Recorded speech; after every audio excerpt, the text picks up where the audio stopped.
መርሐባ ያ ሐልዊን ዛሬ ቀላል የስጋ ብሪያኒ አሰራር ነው ማሳያችሁ። ሁላችሁም ሰብስክራይብ እያደረጋችሁ ተከታተሉኝ።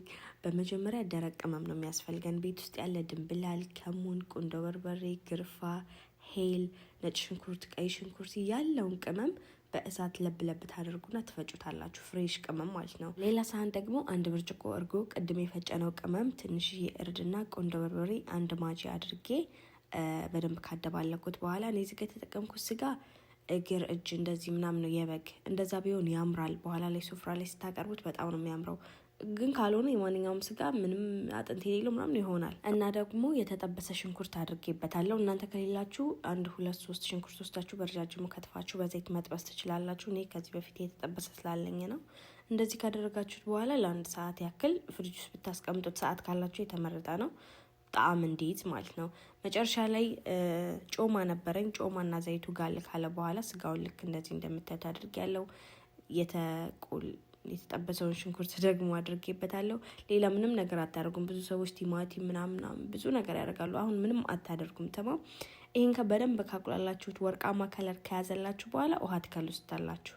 ከዛ ስጋው በረንብ እንዲበስል አድርጋችሁ ተውታላችሁ። በሌላ ብረት ድስት ደግሞ በጣም ጥቅቅ አድርጌ የከተፍኩት ስጋና ጮማ አንድ ላይ ሆነ አለኝ። እዚህ ጋር ወፍራም የሆነ ስጎ እንደ ድልዝ አይነት ነገር ነው የምሰሩት። እሞም ቲማቲም፣ ነጭ ሽንኩርት፣ ቅመማ ቅመም፣ ቅድም የፈጨነውን ቅመም፣ ጥሬ ከሙን፣ ሽንኩርት ምናምን አድርጌ በጣም ወፍር ያለ ስጎ ሰርቻለሁኝ። እዚህ ጋር ደግሞ ሩዝን አጥቤ ለ30 ደቂቃ ሞቅ ባለ ውሃና በጨው ዘፍዝፉት።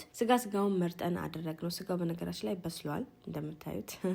ሩዙን የምንቀቅለው ስጋውን በቀቀልንበት ውሃ በዚህ ነው። ግን የሆነ እንደዚህ ወጣ ያለ ሽንኩርት ምናምን ማየት የማትወድ ከሆነ በደንብ እነዚህ አጠንፍፉት። አሞኛል ጋይስ።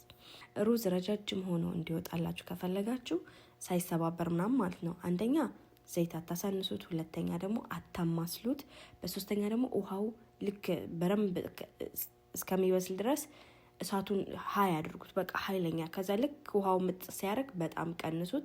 ልክ እነዚህ የሚያምር ረጃጅም ሩዝ ነው። እኔ ሩዝ ይሰባበር አልወድም።